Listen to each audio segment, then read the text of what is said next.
চাকরি করে জামাটাও পাল্টাতে পারে নাই, কি যে চাকরি করে বাড়িটাও করতে পারে নাই, কি যে চাকরি করে কিছুই করতে পারে নাই। বাপ মাও বলবে, এলাকাবাসীও বলবে। এবং শুধু এটুকু বললে হয়তো, এক একটা আলপিন দিয়ে খোঁচা দিয়ে বলবে কি জানেন, এই যে অমুকের ছেলে এক লগে চাকরি করছে, কত কিছু করে ফেলছে, হ্যাঁ, বাড়ি দোতলা জায়গায় 3 তলা করে ফেলছে, শহরে জমি রাখছে, দোকান রাখছে, কত কিছু করছে, মাশাআল্লাহ কি সুন্দর চকচকা গায়েত করে চলে আসে। আর আমার ছেলেটা কি যে করে আল্লাহ জানে। আছে না নাই? ওই চাচা দেখবেন অনেক সময় সামনের কাতারে মুসল্লি, তসবি, ঠগাইস ঠগিস না, ঠগাইস ঠগিস না, তসবির দানা। উনি হয়তো সুবহানাল্লাহ সুবহানাল্লাহ পড়ে, কিন্তু আচরণ বলতেছে সুবহানাল্লাহ না, ঠগাইস, মানুষকে ঠগাইস, নিজে ঠগিস না। এই টাইপের তসবিওয়ালা মানুষ আছে না নাই? ভাইরা আমার, আজকের মাহফিল থেকে যুবকরা একটু ওয়াদা করেন যে সৎ উপার্জন করব, হালাল উপার্জন করব ইনশাআল্লাহ। চেষ্টা করবেন তো ইনশাআল্লাহ? কিন্তু আমার এই কথা শুনলে কপালে দুঃখ আছে। আগে ভাগে বলে দেই দুঃখগুলা কি কি হইতে পারে।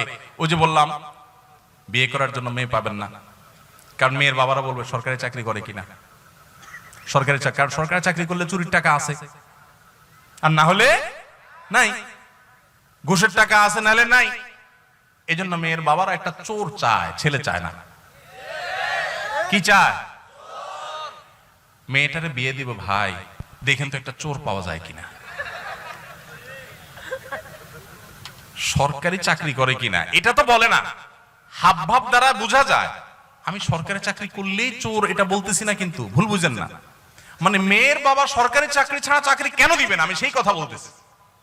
সরকারি চাকরি করা হাজার লক্ষ বহু মানুষ আছেন, সৎ আছে না নাই? বহু মানুষ আছেন। কিন্তু আমি বলতেছি যে সরকারি চাকরি যদি ছোট্ট হয় তারপরেও মেয়ে দিবে, আর বেসরকারি চাকরি যদি বড় হয় তাও দিবে না। হয়তো এটার একটা কারণ এটাও যে সরকারি চাকরি এটা যায় না, এটা একটা গ্যারান্টি আছে। কিন্তু সাথে এটাও চিন্তা করতে হবে যে সরকারি চাকরির অনেক ক্ষেত্রে, সব ক্ষেত্রে না, অনেক ক্ষেত্রে চুরির সুযোগ আছে। তো আপনি সেটার চিন্তা করে যদি মেয়ের জামাই খোঁজেন, তাহলে আপনি তো ছেলে খুঁজতেছেন না, মেয়ের জন্য একটা চোর খুঁজতেছেন। আহা, আল্লাহ আমাদেরকে সততার সাথে জীবন যাপন করার তৌফিক দান করুন। শুনেন, এই যে ঠিক ঠিক বলতেছেন না আমার সাথে, এগুলোর জন্য পয়সা কড়িও লাগে না, মেরুদণ্ডে জোরও লাগে না।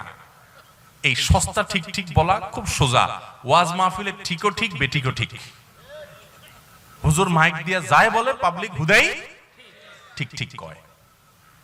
এই ঠিক ঠিকের চাইতে গুরুত্বপূর্ণ কি জানেন? এখানে বেশিরভাগই যুবক সংকল্প করেন যে আমি চ্যালেঞ্জ নেব।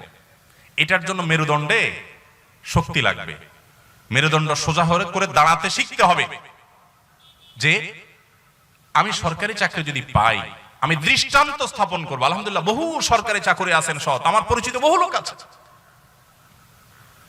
কিন্তু আমি দৃষ্টান্ত স্থাপন করে যে আমি অসৎ হব না। এটার জন্য ওই যে তীর আসবে কোত্থেকে? মেয়ের বাপের তীর মারবে, বউয়ে তীর মারবে, বাপ মা তীর মারবে, এলাকাবাসী তীর মারবে। কি চাকরি করে? যখন বিদেশ যাই প্রবাসী ভাইরা বলে, হুজুর কি বলতাম, মনের দুঃখ, এত টাকা পয়সা পাঠাই তাও মা বাপের মন বুঝতে পারি না। কি যে বিদেশ করো বাবা, তোমার কত পরে গেছে অমুকের ছেলে, পুরো এলাকা কিনে আলেছে, পুরো এলাকা। আহা, চাচারা, বাবাজিরা কান খাড়া করে শুনেন, কিয়ামতের ময়দানে জাহান্নামে ওই ছেলেকে ফেলার আগে আপনাকে উপর করে ফেলানো হবে। কারণ আপনি আপনার ছেলেকে চুরি করতে বাধ্য করেছেন। ওই স্ত্রীকে আল্লাহ তাআলা আগে নিক্ষেপ করবেন যে স্ত্রী তার স্বামীকে চুরি করতে বাধ্য করেছে, কারণ তার অপরাধটা আগে হয়েছে। ভাইরা আমার, সৎ মানুষের কোনো দাম এই সমাজে নাই। রাস্তা দেখবেন অমুক ভাই তমুক ভাই, আসসালামু আলাইকুম, আসসালামু আলাইকুম, তাই না? কিন্তু সৎ মানুষ 2 নম্বর পথে টাকা কামাই করে না। এলাকা, প্রত্যেকটা এলাকাতে কিন্তু কম বেশি সৎ মানুষ আছে। সরকারি বেসরকারি চাকরি করছেন বিভিন্ন ক্ষেত্রে, সৎ আছে না বহু লোক? এলাকাবাসী কিন্তু চিনে কে সৎ কে অসৎ, তাই না? বেশিরভাগ ক্ষেত্রেই চিনে। এই সৎ মানুষদের কোনো দাম আরে অন্য কোথাও তো দাম নাই, দাম নাই, এই যে মাহফিলের মঞ্চেও দাম নাই। সব দেখবেন চোর ডাকাতদেরকে দাম, ভালো মানুষের কোনো দাম নাই। কয়টা মাহফিল পাবেন যে একজন সৎ নেককার মানুষকে এনে সেখানে পুরস্কার দেওয়া হয়? আমার 24 তারিখে একটা প্রোগ্রাম আছে কসবায়, তো আমার এক বন্ধু একজন ডাক্তার, বিসিএস ডাক্তার, ওনার মাহফিল। আমি ওনাকে গতকালকে আমার অফিসে আসছিল, বলছিলাম যে ভাই, বহু পুরস্কারই তো মাহফিলে দেই, আপনার এলাকাতে আমি একটা পুরস্কার দিব, সততার পুরস্কার, একটা না কিছু পুরস্কার আমার তরফ থেকে দেব। যে যুবকরা মা বাবার কথা শুনে এলাকা কাউকে কষ্ট দেয় না, মাস্তানি গুন্ডামি বদমাইশি করে না, এরকম ভালো ছেলেদেরকে আনবেন স্টেজে, আমি একটু পুরস্কার দিব, ওদের কপালে একটু চুমু খাবো। কারণ সততার মূল্যে এই সমাজে কেউ দেয় না।